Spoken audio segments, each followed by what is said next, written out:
Many times people ask me, didn't the Bible predict the ingathering of the Jews in their land, and that this state is the fulfillment of prophecy, and that this is what the Bible talked about? To answer simply, I ask, let us read the prophets. Let us read what the Bible spoke about.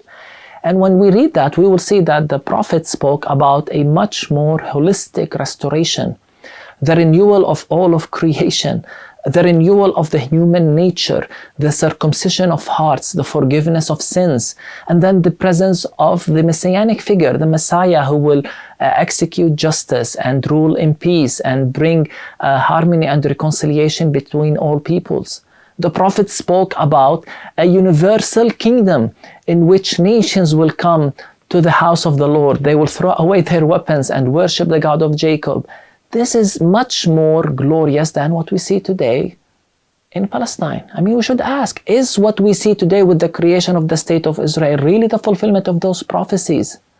Those prophecies are one package. You cannot simply take one element, the presence of Jews in their land, and conclude this is fulfillment of prophecies. If you take the Bible seriously, you must ask, what about the rest of these elements in these prophecies?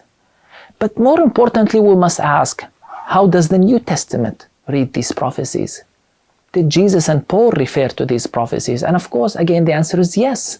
They saw in what Jesus did in his life and in his teaching as the fulfillment of these prophecies. They saw in his kingdom that he inaugurated on earth, a kingdom that includes people from every tribe, nation, a manifestation of the new heavens and the new earth that the prophets spoke about. In other words, we cannot simply read these prophets as if Christ did not return. Paul says all the promises of God find their yes in Jesus. Jesus said, reads the scripture because it talks about me, it points to me. And as Christians, we cannot ignore the centrality of Christ in any reading we do of scripture.